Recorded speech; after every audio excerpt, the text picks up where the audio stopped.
So I want to start this week with a story from a person that would consider themselves to be pretty wise. Not a real person, though. This is and whether this person's wise or not, well, we'll leave that up to debate. But the character is Hank Hill. Hank Hill from a show called King of the Hill, or a cartoon. And if you're not familiar, it's created by Mike Judge, and it's an interesting show. He's an interesting creator, but Hank Hill is the quintessential, how do I say this, kind of generational wise man. And so in this scene, he's sitting there and his niece, Luann, is there, and she's upset, just gone through a breakup. And he says something to the effect of, I'm glad that happened. That guy was a loser, which sets her over the top. She's like, I got dumped by a loser, and just starts bawling. And Hank's like, whoa. Luann, sometimes life throws you a curveball, and you got two choices of how you can deal with that. One is you can cry, which is the path you've chosen, or two, you can not cry. And she's like, how do I not cry? He said, it's easy. You just take that feeling and you stuff it down into a pit in the bottom of your stomach, never to let it out again. And she's like, should I feel pain behind my rib cage? He says, yes, that's natural, because your body doesn't want to swallow its emotions. So you just swallow that pain too. And then she's like, I think it's working. I feel sick, but I don't feel sad anymore. He says, exactly, you've got it.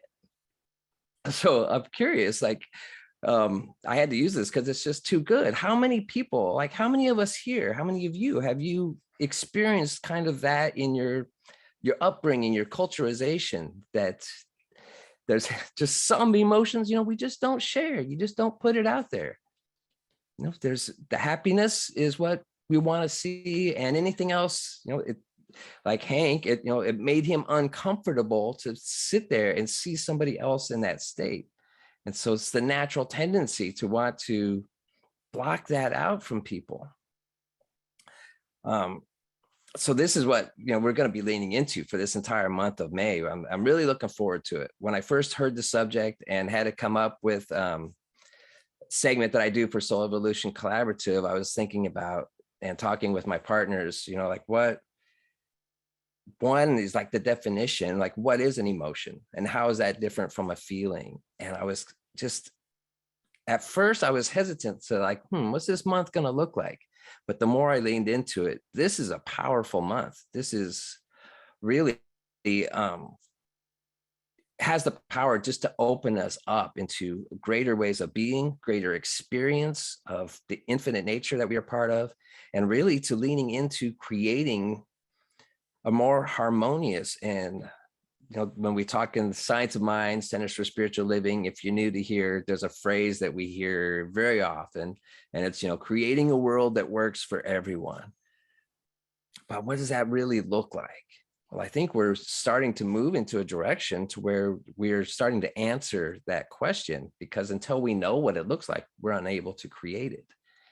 So it's going to be a fun month. We'll be looking at fear, happiness, anger, and then the final week, it's how to navigate those ups and downs of all those different emotions. So much like Hank, like myself, I have spent much of my life kind of tapping that down, pushing those emotions down that are, the uncomfortable ones. And it wasn't until I was older that I realized what my tendency was around this. When I was growing up, I lived kind of starting at an early age, around 15, my life focused around the partying lifestyle. And one of the drawbacks from that, when you start using, alcohol and drugs at an early age, is that you stunt your emotional growth. It essentially you suppress it. And so it wasn't until 20 years after that, when I decided that I had to move out of that lifestyle, that it was no longer going to serve, if it never really did serve, but it was unsustainable.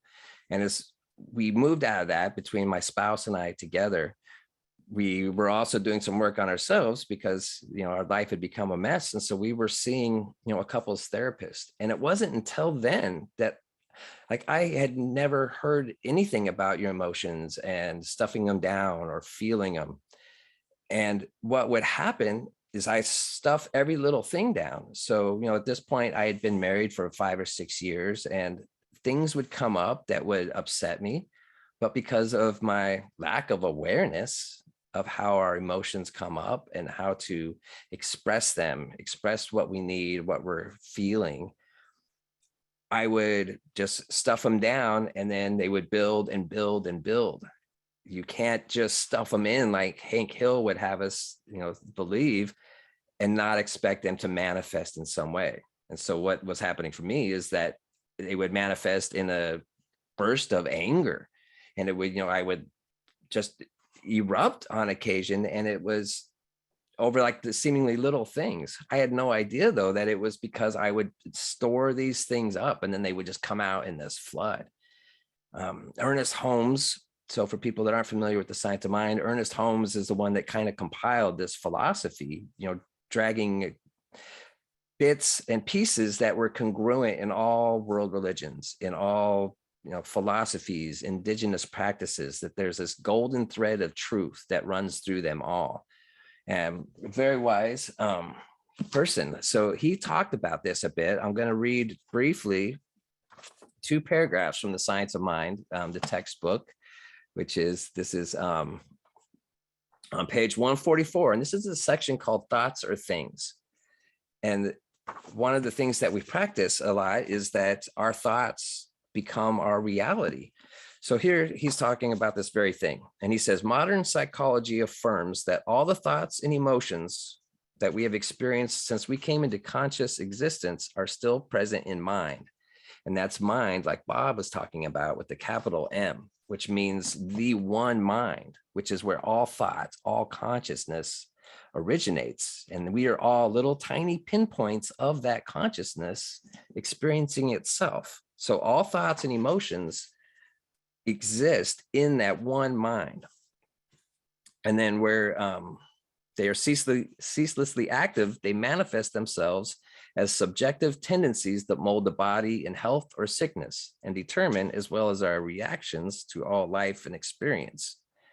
So when we're stuffing those emotions down into our body, they can manifest in different ways. Me, I would end up getting it out eventually, but it would come out in very destructive or, in not constructive ways that would cause, massive friction between like my spouse and myself, because I wasn't communicating effectively the little things along the way. And then Ernest Holmes finishes the next paragraph with this. It says, the point to remember is that all mind activity inevitably tends to create its physical correspondent, so that an unhealthful and morbid mental state projects itself into the physical body. And that's the pain that Luann was talking about in the King of the Hill example, that she could feel it as a physical pain from keeping it in. So our emotions, it behooves us to learn how to process and experience our emotions. So now getting into the idea a little bit of what an emotion is, as I was doing my research for this week, for this talk, the best definition that resonated with me, and it's interesting, if you start diving into this subject, there's really not complete consensus out there, but this is the one that it made so much sense to me, is that the emotion is the chemical signal in your body. And it's instantaneous. So when you see like fear is one of the core emotions. A lot of psychologists break them down to 6 core emotions. And I think, really we could even break it down even further into like 2 core emotions of love or fear. But there's, other emotions that all kind of can be fit into those categories. But the emotion is the chemical signal. So when we have like fear, something shows up in our environment that would trigger the emotion of fear, that chemical is released instantaneously before we even have time to process what we're seeing, we've already got the physical sensation in our body. So then the emotion, once it's there long enough that we have now processed what's going on, becomes the feeling. And that's our experience of that emotion. And then as we sit in that feeling longer, it becomes our mood, which is then outpictured, is how we show up in the world as a result of that emotion. So really, emotions are to the mental body, reminding ourselves that we are all mind, body, soul. Everybody, we have those three aspects.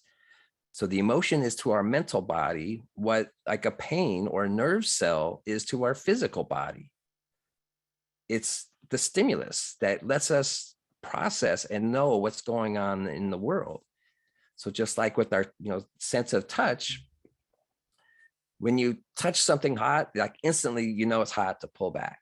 Or when you touch something soothing, like instantly you just know it just feels good. Well, our emotions are the same way to help us process what's happening. So a lot of times you'll hear people say, like, well, that's a good emotion, or that's a bad emotion. Well, there's no such thing. The emotions themselves are neutral. They're just information for us. So really, like, all the emotions are good because information is good. So that's learning how to experience our emotions is what we call our EQ. I'm not sure how many people are familiar with this term. It actually was coined like back in 1990, but it's made good headway nowadays. It's called your EQ, your emotional intelligence. And it was created back in 1990. I've only recently, like in the last few years, started to learn about this. And going back to, when I was learning in couples therapy, a while ago now, I don't want to give away my age, but it was a while ago. And to know what I was doing, how I was not dealing with my emotions, at that point, when I first started dealing with it, because of my emotional stunting when I was young, I was essentially the emotional equivalent of a 15-year-old. And once I started to learn how to recognize that, then the next step was to learn how to express myself, express my needs when something would come up and trigger my emotions. And that opened up a whole new, a second chance at a relationship that, had I not learned that, I really don't think we would have continued on. So these emotions, they're tools to let us know what we're doing. And they're also signals back to the universe. When we talk about that one mind, we are that. So whatever, the science of mind teaches that the thing itself, whatever you want to call it, I call it God or spirit, but other people can call it, the original source, the thing that it is, the universe. It doesn't care what we call it. It's just that infinite being. And the whole point of our physical existence as being tiny little pinpoints of that, little pieces of God, if you will, in this world, is for that one consciousness that can intellectually know it is infinite potential, but not physically know it without creating this physical world. And so that's what we're here for. So when we have the emotions come up and we choose to stuff them down because that one's not a good emotion, so I don't want to feel it, I'm going to ignore it, I'm going to numb it, I'm going to maybe soothe it with a cocktail, or I'm going to other addictions, maybe I'll go shopping or eating, we can try to suppress it. Well, then we're denying that experience as part of the infinite to that one mind. And that's okay. Like, that one mind wants us to experience however we want to experience. That's the gift and the beauty of free will. And at that same time, if maybe you have experienced this, when something comes up and we deny it, when the universe is whispering to us and we deny it, it's to the universe, it's like, okay, that's cool. I'll just bring it to you again in a little while. So it'll come back. We deny that emotion. It's okay, but it'll come back and that emotion will show up again. Eventually, we're going to have to deal with it and process it. So the gift and the beauty of learning this, like this month, is a powerful opportunity for all of us to really lean into feeling our emotions from a mindful perspective. from a perspective of as if we've never experienced that emotion before. Open, with an open mind. Ernest Holmes tells us to be open at the top. And that's how the universe shows up to us to give us feedback about ourselves, to really lean in and feel our emotions. That this is when we do that, when we have an emotion that's a challenge and we deal with it and experience it and feel it, we grow and we're expanded. Now, when I was saying like if we ignore it, the universe brings it back.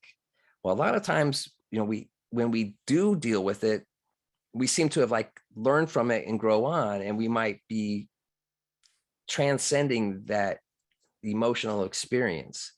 And at the same time, it may come back to us. But when it comes back next time, now we've got tools and we experience it from a deeper level. And it continues to expand our enrichment of this life. This is where, the spice of life, the spice rack, what's on your spice rack comes into play, is that it's these different, this huge spectrum of, fear to love, or, sadness to surprise, anger and joy. Like we have this huge spectrum, and all the time, like our mental body and our physical and our spiritual body, but our mental body is going through different combinations of these. And when we learn to experience them, fully appreciate them for what they are, for these signals, and feel the full combinations of them, that is the spice and the flavor of our life. And when we can sit back and just take it in from a neutral observation standpoint, from the standpoint of that one mind, just getting to witness the full breadth of what we are here to experience, it all becomes a miracle. It all becomes joy.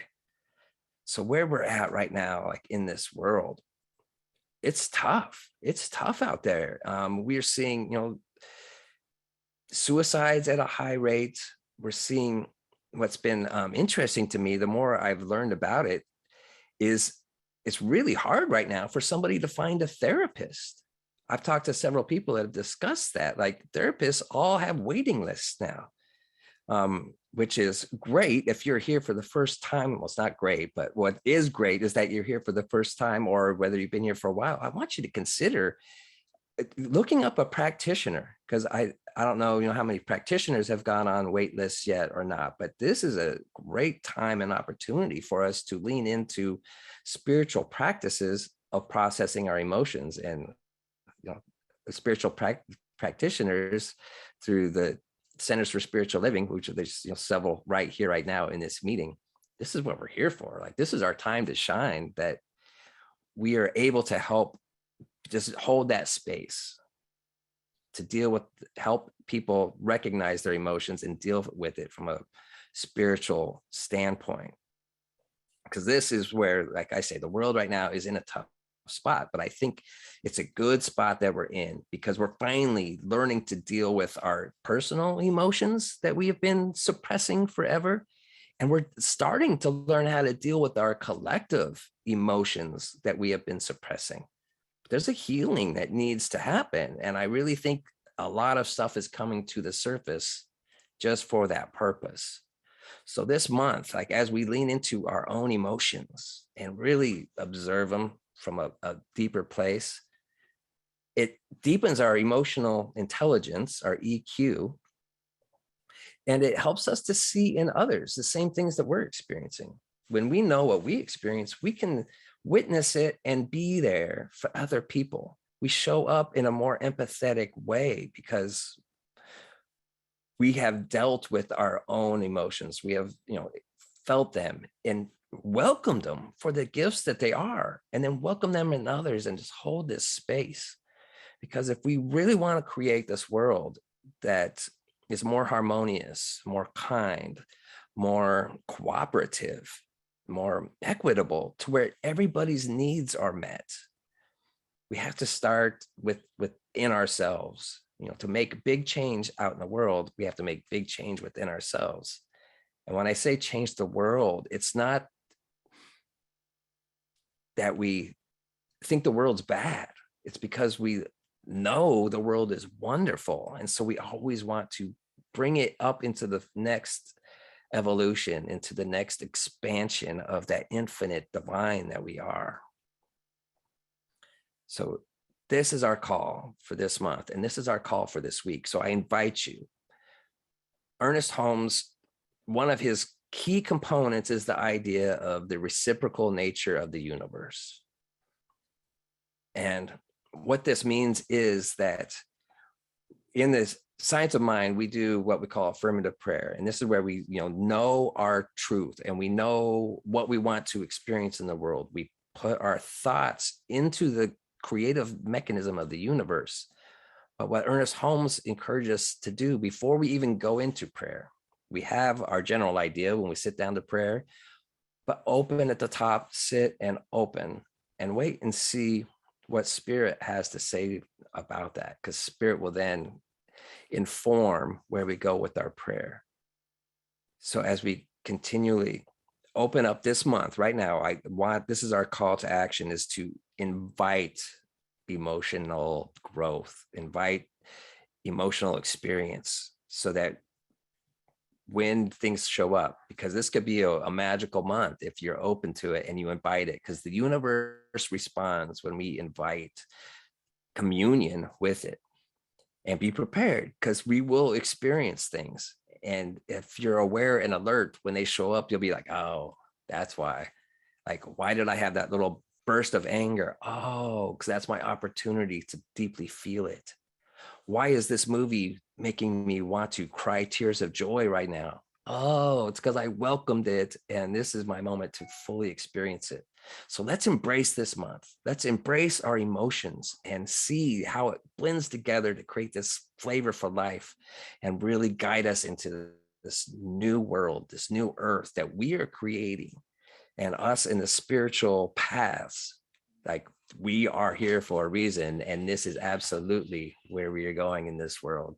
So I just invite us all to lean into this month and enjoy the spiciness that can come. It's going to be fun. So thank you very much.